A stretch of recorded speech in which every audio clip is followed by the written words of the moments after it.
Sa kabila ng paulit-ulit na paalala ng COMELEC, ilang kandidato nangampanya umano nitong Huwebes at Biyernes Santo. Panibagong insidente ng umano'y vote buying na monitor din ng poll body.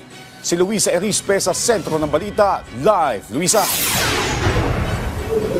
Joshua, kung marami ang nagbakasyon nitong Semana Santa, ang Commission on Elections nagbantay naman sa mga kandidato ng kampanya nitong Huwebes at Biyernes Santo. Katunayan ay may 4 silang kandidato na nahuli na nangampanya kahit bawal ito.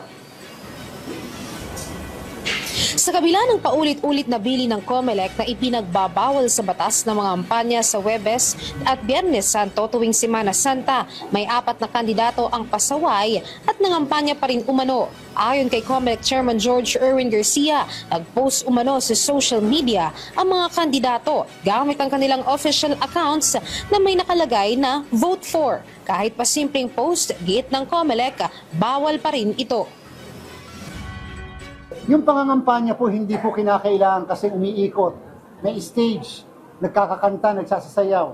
Pero alam niyo po, nung ginawa kasi ang batas na pinoprohibit ang pangangampanya ng Huwebes Santo at Biyernes Santo, maaari wala pang social media noong 1985. Pero ang sinabi po, bawal ang campaigning sa Monday, Thursday at Good Friday. Eh meron po dyan, nagkampanya, gamit pa rin ang kanila pong social media accounts. So ibig sabihin, pangangampanya pa rin po yan.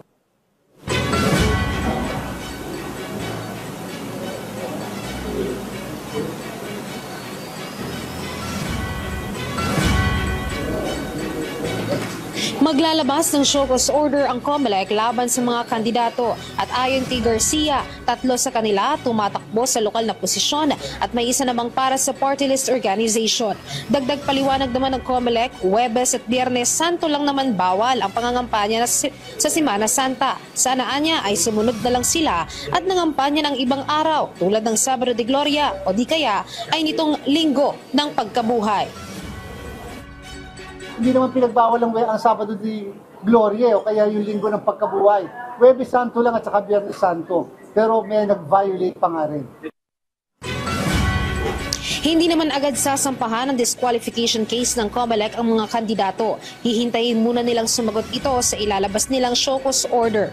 Samantala, hindi lang naman ang mga nangampanya ang binantayan ng COMELEC kundi pati na rin ang mga posibleng kaso ng vote buying. Sa ngayon, aabot na sa 120 ang iniimbestigahan nilang insidente ng vote buying. Ang pinakabago naman anya ay ang pamimigay ng ATM o cash card ng isang congressional candidate na may lamang 2,000 piso. Sabi ng COMELEC, papanagutin nila hindi lang ang kandidato, kundi posibleng pati na rin ang nasa likod ng paggawa ng mga USSC o ATM cards. Muli namang paalala ng COMELEC, kung may ganitong uri ng kaso, kahit manalo sa halalan, maaari nilang hindi iproklama kung mapatunayang may kinalaman sa vote buying o anumang uri ng paglabag.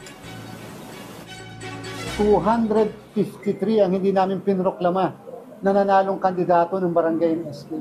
So, ibig sabihin, gagawin po namin muli yon. That's the discretion of the Commission, especially if the evidence against all of you are very strong.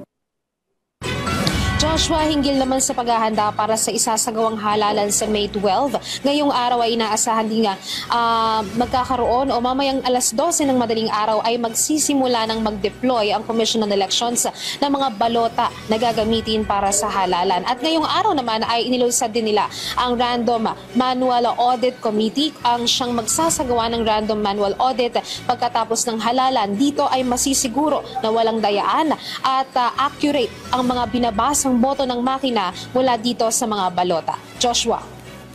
Maraming salamat, Luisa Erispe.